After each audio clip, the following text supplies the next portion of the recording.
Hello everyone, my name is Jack Edwards and welcome back to my YouTube channel. Last year I graduated from my literature degree, there she is, in all her unemployable glory, and ever since then I've been making YouTube videos all about books and reading and all of that fun stuff. And recently I made some videos where I read all of the books that have inspired Taylor Swift and Harry Styles, and let me just tell you, ever since then this video has become my most requested video ever. And that is reading every single book that Namjoon, aka RM from BTS has recommended. So, ta-da! This is that video. Okay, so I did some research and I found that Namjoon has recommended this amazingly diverse selection of books. Diverse both in subject area and genre. And that is exactly how I like to read. So Namjoon, I think we might become besties. I have got a stack of books. Okay, I now have a slightly smaller stack of books. I ordered all of the books that were available in the UK. My brain is going to be thanking me, but my bank balance is not. And over the next couple of weeks, I'll be reading every single one and letting you know what I think. But quickly, just before we dive into that reading pile, which I've already dived onto the floor, at this moment in time, I don't know very much about BTS, but I am so open-minded and I admire them so much as a band. Like the outfits, the choreography, the hair. I just think it's so refreshing and exciting to see a male artist, a male band, putting so much effort into their aesthetic and message. So I definitely do already have a lot of respect for this band.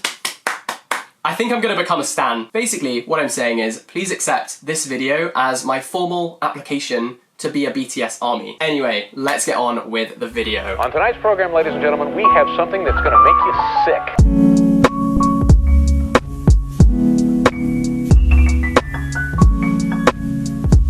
Okay, before we get cracking, I am so buzzing to let you know that this video is in partnership with yesstyle, because yesstyle is the go-to source for all Asian fashion and K-skincare needs. Yesstyle very kindly let me loose on their website to pick out my favourite items, including what I'm wearing right now, and it was a dream because everything on their website is so nice. Everything I'm wearing in this video will be from yesstyle. I'm essentially going to be a walking catalogue. And if you like any of the items, yesstyle have very kindly given us a 10% discount, so you can use the code JACK10 to get 10% off your yesstyle order. Don't say I don't treat you, my friends. I don't mean to be dramatic, but I don't think my life was truly happy until I owned this aeroplane jumper. But the first book that me and my aeroplane jumper are going to be talking about is Hitchhiker's Guide to the Galaxy by Douglas Adams. Firstly, on a personal level, I just wanted to say thank you, Namjoon, because I've been meaning to read this for years and never got round to it, and filming this video finally gave me a reason to pick it up, and I've been missing out all that time. Normally I'm not that into sci-fi books, which is probably why I avoided this for such a long time, but this was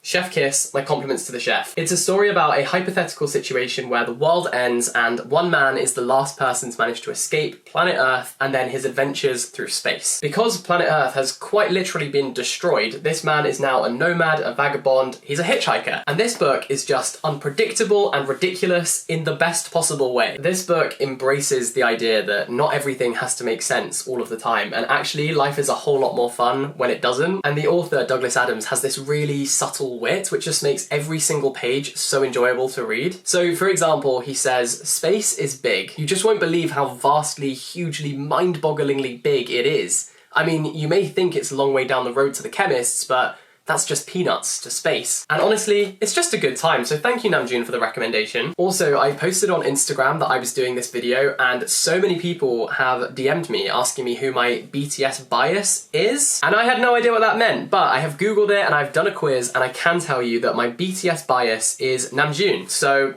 this is perfect. And now on to book number 2. So, funny story. The next book I was supposed to read is called The Stranger, and it's by Albert Camus. However, I am a dumb bitch and I accidentally bought The Stranger by someone called Saskia. And I'm sure Saskia's lovely, but that was not the plan. So instead I listened to it as an audiobook on YouTube. The Stranger is an absurd novella, and a novella is just a short novel or a long short story, if that makes sense. Now, RM spoke about this book in a live stream, and he said that what made a huge impression on him was the opening line, "Mother died today. Or maybe yesterday. I can't be sure." And I genuinely think this is one of the best opening lines of any book ever. Like, tell me you wouldn't read on after reading that. It completely disarms you as a reader, because when we hear about someone grieving the death of a parent, we feel sympathy, but he is just unbothered, unfazed. It just goes against every instinct that we have. And as a reader, that makes it super intriguing. So you kind of start reading or listening to this book and you think it's going in one direction, and then whoop, all of a sudden, it's about how he accidentally gets caught up in a murder investigation because he shoots someone on the beach, and he's not sure why, and we're not sure why, and it's all just quite bizarre. How bizarre, how bizarre. So it's essentially just one big existential crisis, and Camus described it as exploring the nakedness of man faced with the absurd. And that is exactly what he does. I kind of found it okay. It's not a book I would necessarily recommend, but it was interesting to read and definitely something different. And now I'm going to head to bed and get cracking on tomorrow's book, so I'll see you then. Okay, so this morning I finished reading this book by Ursula K. Le Guin, and specifically the short story, The Ones Who Walk Away from Omelas. And honestly, I think I need to take like 3 to 5 working days just to recover from that, because that has blown my little brain. And it's just one of the stories included in this collection called The Unreal and the Real. And it's about a utopian city called Omelas where everyone is just joyfully, blissfully happy. It's vibrant, it's jubilant, it's just one big party. However, there's a twist. In order for this city to exist in this constant state of serenity, one person must suffer immensely, and that one person is a child. That child exists below the city in perpetual darkness. It's filthy, it's so unpleasant, and that child has to be miserable in order for everyone else in the city to be joyfully happy. And so as they mature, each citizen of Omelas has this moral dilemma to face once they recognise the city for what it actually is. On one hand, they can live a very serene and blissful life in Omelas, but have the awareness that one child is really, really suffering at their expense. Or on the other hand, they can walk away from Omelas into the unknown and just not have that guilt on their conscience, and some people do choose to leave. So as you can probably tell, this short story brings up a philosophical dilemma. And it really makes you think, because just like the citizens eventually discover what Omelas really is, as you read the story, you eventually realise that it's an allegory for our own world. And an allegory is basically a story or poem or picture that can be interpreted to reveal a hidden meaning, so typically a moral or political one. And the hidden meaning here is really just that Omelas is a really extreme version of our own society. As an example, according to The Guardian, 10 billionaires have made $400 billion during this pandemic, whilst other less privileged people have lost their livelihoods this year. They've lost their jobs, they've struggled to put food on the table and suffered extreme financial hardship. And that's just one example. Like, you could think about this in terms of race, in terms of gender, any situation where one group exploits or oppresses another group. One group suffers so the other one prospers. And what's really interesting is that BTS reference Omelas in their music video for their song Spring Day. And genuinely, I think this music video is phenomenal. Like, this is art. And I am officially a BTS stan. Long story short, the video depicts Omelas as a hotel, but the hotel has no vacancy. And this suggests that this state of bliss does exist and it's full of people thriving. There's no more space for more people, which means that as a result, some people must be suffering. And we can see that life in Omelas looks fun. They're having a food fight, they're having a birthday party. It honestly looks like a vibe. However, eventually we see BTS as the ones who walk away from Omelas. They give up this life of bliss, they leave, and instead they honour the lives of the people who have suffered. And it's a really powerful statement about how they just will not tolerate oppression. As well as referencing this book, they also make reference to the film Snowpiercer, which takes place on a train. In the film, there's segregation of the train carriages, so on one hand you have the working, normal, ordinary people, and on the other hand you have the rich, wealthy people living a life of luxury. In the Spring Day music video, we see RM crossing between those carriages, so he breaches that divide and basically says, I'm not having that. And what he's saying here is that he refuses to conform to these values. Now, interestingly, there's also reference to the SEWOL ferry incident of 2014. And this was a tragedy where hundreds of students drowned on a sinking ship because the captain and crew told them to stay where they were instead of escaping. I watched some documentaries and some news reports from the time, which I'll link down below if you are interested in watching them. But basically what they were saying was, in South Korea, it is so ingrained and drilled into young people that you have to be obedient towards your superiors. And as a result, for these students, when their superiors told them you have to stay where you are, like do not try to leave, they followed that command because that's what they'd been told to do. Meanwhile, the captain was one of the first to escape, and typically the captain should be the last one to leave a sinking ship because it's kind of his job. And divers actually faked part of the rescue mission because the president was watching them, and so they, instead of actually helping, decided to put on a bit of a show and prove that they were doing something and try to look heroic without actually helping, and therefore put more lives at risk. In other words, these innocent, obedient people lost their lives because of bureaucratic failures by the ruling class. And in the video, BTS reference this. So there are scenes where a pair of trainers wash up on the beach, and then later BTS are sitting on a mound of clothes which are the belongings of the victims in order to kind of honour their lives. And so the ferry incident, Snowpiercer and Omelas are all kind of combined in this music video in a beautiful way to basically say that inequality is completely unjust. Honestly, I am blown away. BTS are genius, and I can't think of many other artists aside from Taylor Swift who are putting this much thought and consideration into every aspect of their music videos. It's the attention to detail for me. And my respect for BTS was already high, but it just went like through the roof. Yeah, on to the next book. Okay, it's the next day now, and I've been binge reading this book. This is Kim Jiyoung, born in 1982. First of all, can we just appreciate the beauty that is this cover? Like, that is a stunner. And this is a book by Namjoon which details the female experience in South Korea and the epidemic of misogyny that they encounter. It basically chronicles how a series of microaggressions just constantly throughout someone's life can just wear them down. And I don't know if you guys are familiar with the concept of the everyman, but the everyman is basically a character, typically in theatre but also in books, who represents the ordinary human being and their experiences of the world. And I would describe Kim Jiyoung as a kind of every woman. The point here is that she represents quite a typical female experience of not just South Korea but also the world. And I think it is so freaking cool that RM not only reads this but also recommends it to his fans, because it's such an important book and I learned so much just from reading it. Namjoon is an awesome role model. And the next book I'm very intrigued by because it is Me Before You by Jojo Moyes. Okay guys, it's a new dawn, it's a new day, it's a new sweater vest for me. Look at this. This is the most adorable thing I've ever seen. So thank you, yesstyle, I will be living in this for the foreseeable future. So the book I've been reading is Me Before You by Jojo Moyes, and this was a bit different to the other ones, but so good. It's kind of like something that should be a guilty pleasure, but I feel no guilt at all, because it's just great. It's a romantic comedy, it's light-hearted, but it's such a page-turner. And also, possibly, potentially, a bit of a tearjerker as well. The author, Jojo Moyes, has this brilliant way with words. She is so witty, and this book could not be more quintessentially British, even if it was plastered with pictures of the Queen drinking tea. Similar to Kim Jiyoung, born 1982, this book also confronts some difficult issues experienced by women, for example, sexual assault. If you've seen the film, it's not actually covered in the film, that scene is omitted, but the book handles it so interestingly, and it's really worth reading the book as well, even if you have seen the film. And it's a really empowered and empowering book, with a really strong feminist message. And again, I love that Namjoon has recommended this book. It's so cool to see him recommending books to his male and female fans that cover issues like these. It's the range for me. Namjoon said versatility, and he also said taste. Okay, now it is time to move on to the next book, which is this one right here, and this is The Metamorphosis by Franz Kafka. This is an absolute classic, but confession time! I have actually already read this book. I read it back in November. I still read it, but just not as part of this challenge, but I'm still going to talk about it. This is, quite frankly, one of the weirdest books I have ever encountered. Basically, it's about a man who wakes up one morning, ready to go to work, and then he looks down at himself and he's like, oh hell, I'm a big bug.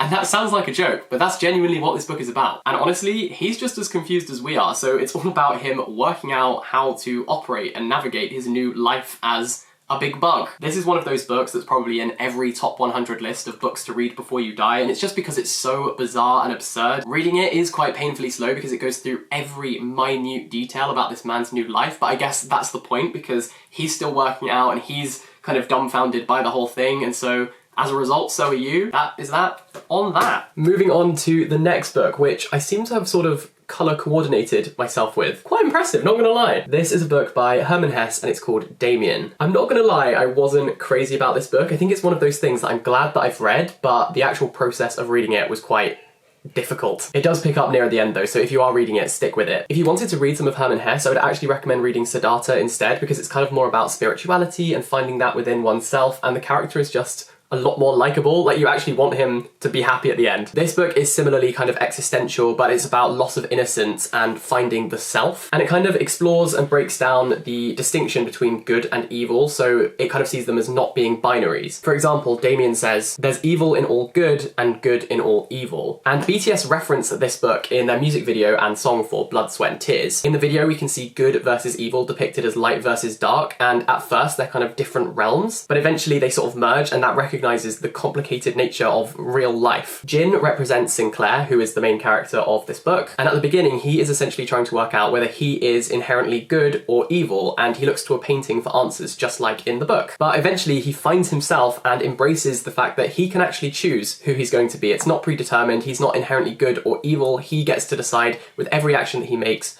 what he's going to be. And at the very end of the book, Sinclair kisses Demian just like how Jin at the end of the music video kisses the statue. Their minds. Honestly, very, very, very clever. Also, Blood, Sweat and Tears is an absolute bop. I've been listening to quite a lot of BTS and I think that's my favourite song so far. Next, let's talk about one of my favourite books of all time, and that is 1984 by George Orwell. I genuinely think this book is the reason that I ended up doing a literature A-level and then degree, and so I always just get excited when anyone talks about it. Here is Namjoon talking about it with the coolest pink hair I have ever seen. This is about a dystopian, totalitarian regime where there is huge censorship and mass surveillance. Interestingly, it's kind of about being watched all the time and having every word you say be scrutinized and put under a magnifying glass, and I can kind of see why a famous musician who is known all around the world might find that concept quite interesting. If anyone ever says, like, what one book should I make sure I read in my lifetime, I would always say 1984, because it's had such a huge cultural impact on the modern world. So words like Big Brother, Room 101, Thought Police, all of those terms come from this book. And as you can see, my copy is a little bit battered, and by a little bit I mean it's destroyed because of how many times I've read that book. And another book that RM has recommended, which I've just finished, is this one. This is Nature by Emerson. Unfortunately, this is the first one that I haven't really enjoyed, and I think that's because a lot of the ideas that this presents are ideas that we kind of know now, like they're quite common ideas, whereas obviously at the time that Emerson wrote this, they were probably quite groundbreaking and thought-provoking. For example, the idea of children being linked to the purity of nature, like that's kind of commonly understood today. This is basically the manifesto for transcendentalism, and transcendentalism basically suggests that reality should be understood by studying nature. And this book just says that in a lot of words, and there are some lovely, lovely quotes. For example, Emerson says, "Adopt the peace of nature, her secret is patience." And that is lovely, but this is the kind of book that has some really nice quotes, but you don't really need to read the whole thing, and I respect RM for reading it, but I personally wouldn't recommend it, and I will not be reading it ever again. And that means I have one more book to go, and that is Kafka on the Shore by Haruki Murakami. Okay, so the challenge is officially over. All of the books have been read, and yes, I am re-wearing this pink sweater because it's officially the comfiest thing I own. Like, bury me in this yes-style pink sweater. The final book was, of course, Kafka on the Shore by the legend, the god, that is Haruki Murakami. Murakami is a Japanese author, and he is the master of what's called verisimilitude, which is basically just writing as authentically and realistically as possible. So he doesn't shy away from things like having to go to the toilet and masturbation, and the way he writes is just about a very real, authentic, lived experience. This book is enchanting and dreamlike. It is a masterpiece. It's kind of like surrealist. So, for example, fish at one point fall from the sky, there's a man who can speak to cats, there's a cheeky bit of incest for good measure, and it's frankly bizarre, but captivating to read. Or should I say captivating? No, I shouldn't say that. I'm sorry that I did. There's reference to Oedipus Rex and the Oedipus complex, as well as loads of other mythology and folklore, and for once, I'm not talking about Taylor Swift. Basically, it's a dual narrative. On one hand, we have a character who has run away at 15, and on the other hand, we have a boy who was in an accident when he was 9 years old and never really recovered. And it's just hypnotic to read. In summary, I freaking loved this book. The one thing I would say that is a little bit questionable, aside from the incest, that is also quite questionable, is the way that Murakami writes female characters. They're definitely written through the male gaze, like it's definitely a man's perception of what a woman is like. But then equally, because the first person narrator is a man, I guess it kind of just adds to the verisimilitude of the fact that this 15-year-old boy doesn't really understand women, so I don't know. So to conclude, Namjoon has taste with a capital T. His recommendations were immaculate, but interestingly, you can actually divide up his recommendations into three quite distinctive groups. Firstly, RM recommended books about philosophy and morality. So we have books like Nature, Demian, and The Ones Who Walk Away from Omelas. They're kind of moral, philosophical dilemmas or analyses. So that's the first category. The second category is social and political books. So things like 1984, Kim Jiyoung, born 1982. And these have really interesting discussions about gender, about people's role in society, and also about governments. And then the final category is absurd surrealist books. So we have things like Metamorphosis, A Hitchhiker's Guide to the Galaxy, Kafka on the Shore, and The Stranger. So these are all books that are quite absurd and strange and bizarre, but also very interesting. All of these books were so fascinating to read, and I'm so grateful that this video gave me the opportunity to read them. So thank you, RM. I really appreciate it, even though you have no idea that I exist. Maybe I am weird. Oh my god, maybe I'm weird. You know what? I think I'm gonna stick to reading books about someone else having an existential crisis rather than having one on camera. But one thing I'm certain of is that I am going to continue following BTS and finding out more about them. And if you are an ARMY, please comment down below and let me know what you thought. A massive shout out, of course, goes to yesstyle for sponsoring this video and making it happen. If you liked any of the clothes or want to check out their website, make sure you use Jack10 for 10% off. I recommend sizing up if you're from the UK. You can subscribe for more from me down below and check out my Instagram. But in the meantime, have a wonderful day and I'll see you next time. Bye-bye!